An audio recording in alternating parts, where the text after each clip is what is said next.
നടക്കുന്നത്. ഞാൻ വിളിച്ചിട്ടൊരു 5 മിനിറ്റായി, പക്ഷേ very happy to have you here.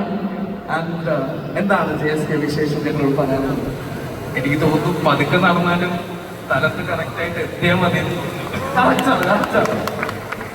ഈ എത്ര പേര് ഇതിനു മുമ്പ് സിനിമ കണ്ട ഓർക്കുന്നുണ്ടോ എന്നൊന്നും എനിക്കറിയില്ല. ബട്ട് JSK എന്നെ റീഇൻട്രൊഡ്യൂസ് ചെയ്യുന്ന സിനിമയായിരിക്കും.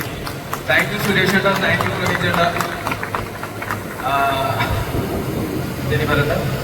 എന്താണ് സിനിമ വിശേഷങ്ങൾ? പക്ഷെ അതിനു മുൻപ് എത്ര പേരെന്നെ സിനിമയിൽ കണ്ട് അറിയുമെന്ന് പറയേണ്ട കാര്യമുണ്ടെന്ന് എനിക്ക് തോന്നുന്നില്ല. കാരണം ഈ ഒരു മുഖം നമുക്ക് പല രീതിയിൽ സുപരിചിതമാണ്. ഒന്ന് ചെറിയൊരു ചായ, ആ ശബ്ദം, പക്ഷെ അതിനൊക്കെ അപ്പുറം ആ ഒരു ഡെബ്യൂ മൂവിയിലെ മണി 2.5 അത് കാണാത്തവർ വളരെ കുറവാണ്. സോ ഞങ്ങൾക്ക് എല്ലാവർക്കും we still have you here.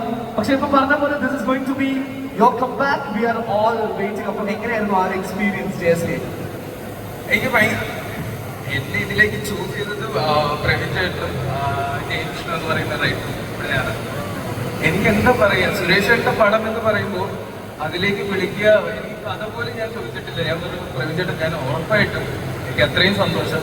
കാര്യം ഞാനൊക്കെ തിയേറ്ററിൽ പോകുന്നതിന് മുമ്പ് ഞായറാഴ്ചകളിൽ വൈകുന്നേരം 4 മണിക്ക് സുരേഷിന്റെ സിനിമകൾ കണ്ട് അതിന് കൈയടിച്ചിട്ടുള്ളവരാണ്. അതായത് TV കണ്ട് കൈയടിച്ചിട്ടുള്ളവരാണ് നമ്മുടെയൊക്കെ ചെറുപ്പത്തിൽ.